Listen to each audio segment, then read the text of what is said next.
ಕೋರಿ ನಾನು ಇದೇ 2025 ಗ್ರಾಮ ಪಂಚಾಯತಿ ಅಥಣಿ ಗ್ರಾಮೀಣ ಸಂಕೋನಟ್ಟಿಯಲ್ಲಿ ಮಾಹಿತಿ ಹಕ್ಕದಲ್ಲಿ ಒಂದು ಮಾಹಿತಿ ಕೇಳಿದ್ದೆ. ಅದರಲ್ಲಿ ಮಾಹಿತಿಯಾಗಿ ನಾನು ಇವತ್ತು 28/1/2021 ನನಗೆ ಒಂದು ಲೆಟ್ರ್ ಬರ್ತದೆ ಮನೆಗೆ.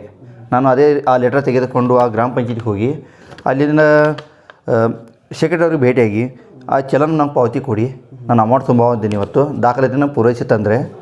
ಅದೇ ರೀತಿ ಅವರಂತಾರೆ PDO ಸರ್ ಅವ್ರು ನನಗೆ ಹೇಳಿದ್ದಾರೆ, ಏನಾದರೂ ತೊಗೋರಿ, 1,000 ರೂಪಾಯಿ ತೊಗೋರಿ, 1,000 ರೂಪಾಯಿ ತೊಗೊಂಡು ಮುಗಿಸ್ಬಿಡ್ರಿ, ಸುಮ್ಮನೆ ಇದೆಲ್ಲ ಮಾಡಬೇಡಿ. ನಮಗೆ ಒಂದು ಹಣದ ಆಮಿಷ ತೋರಿಸಿದ್ರೆ, ನಾನು ಹಣದ ಆಮಿಷಕ್ಕೆಲ್ಲ ಇದೊಂದು ಭ್ರಷ್ಟಾಚಾರ ಆಗಿದೆ ಆ ಗ್ರಾಮ ಪಂಚಾಯತಿಯಲ್ಲಿ. ಅವರೇ ಕೊಟ್ಟಂಥ 310 ರೂಪಾಯಿ ಅಮೌಂಟ್ ಇಲ್ಲಿ ತೋರಿಸ್ತಾ ಇದೆ. ಅದು ನಾವು ಚಲನ್ ತುಂಬಿಕೋದ್ರೆ ಇವರು 1,000 ರೂಪಾಯಿ ಕೊಡ್ತೀವಿ ನಿಮಗೆ, ಇದೇನು ಮಾಡಬೇಡಿ.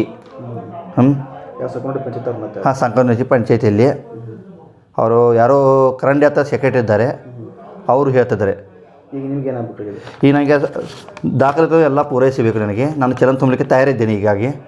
ಆದರೆ ದಾಖಲಾತಿಗಳು ಚಲನ್ ನಮಗೆ ಕೊಡ್ತಾಯಿಲ್ಲ ಅವರಿನ್ನು.